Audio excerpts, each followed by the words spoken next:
प्रश्नकर्ता का आचार्य जी से एक प्रश्न कि आचार्य जी, प्रेम में इतना दर्द क्यों होता है, इसके में इतना दर्द क्यों मिलता है? यह भ्रमवश उपजी यास्की किस तरह बर्बाद कर रही है? आचार्य जी कहते हैं, जिसको तुम इश्क कहते हो वो और क्या होता है? किसी की खुशबू, किसी की अदाएं, किसी की बालियां, यही तो है। ये ना हो तो कौन सा इश्क है? किसी की खनखनाती हंसी, किसी की चितवन, किसी की लटे, किसी की जुल्फे, ये सब क्या है? ये इंद्रियों पर हो रहे आक्रमण है। तुम ऐसे गोलू हो कि तुम आक्रमण को आमंत्रण समझ बैठे हो। बड़े खास लोग हैं हम। आक्रमण को आमंत्रण समझना माने कि जैसे तुम्हें पीटा जा रहा हो और तुम सोच रहे हो कि तुम्हारा सम्मान बढ़ाया जा रहा है, वो तुम्हें पीटा जा रहा है। ओलट ओहट वो सब तुम्हारा मन बहलाव करने के लिए नहीं है। उस सब से तुम्हारा मनोरंजन नहीं हो रहा है। लगता ऐसा ही है कि जैसे बड़ा सुख मिल रहा है। आहा, क्या भीनी भीनी सुगंध है, क्या मनभावन छवि है। पर वो सब तुम्हारी आंतरिक पिटाई चल रही है। बड़ा पहलवान टुइया सिंह को उठा उठा कर पटक रहा है बार बार। तुम टुइया सिंह हो और वो जो सामने है वो दिखने में भले दुबली पतली सी हो, पर वो गामा पहलवान है।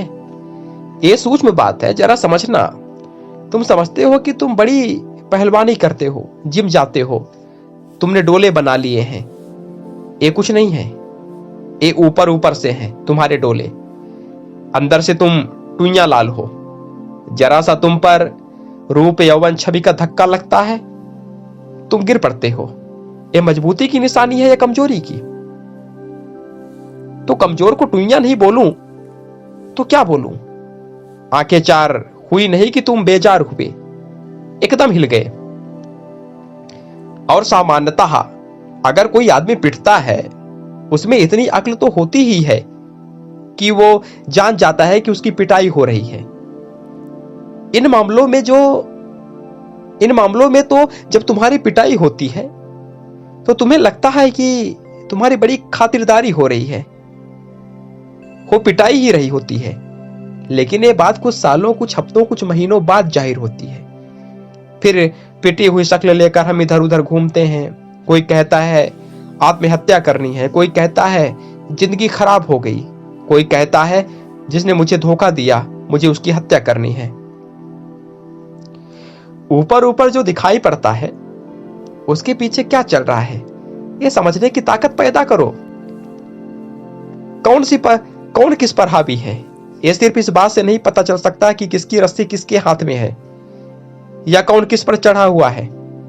एक आदमी सरपट अपने घोड़े पर भागा चला जा रहा था, और क्या मस्त अरबी घोड़ा, धक धक धक हवा बना हुआ था। भागते भागते ऐसे ही गुजरा एक कस्बे से, तो लोगों ने कहा, मियां कहां इतनी तेजी से उड़े जा रहे हो? तो वो बोला, यही बात तो बार बार इस घोड़े से पूछ रहा हूं।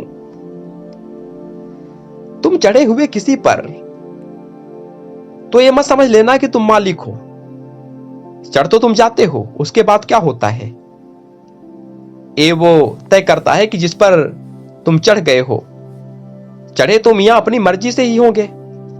घोड़े ने आकर जबरदस्ती तो की नहीं होगी कि ये लो, मैं जरा टेढ़ा खड़ा हो जाता हूं, मैं जरा दीवार पर लक्कर खड़ा हो जाता हूं, तुम मेरे ऊपर चढ़ जाना।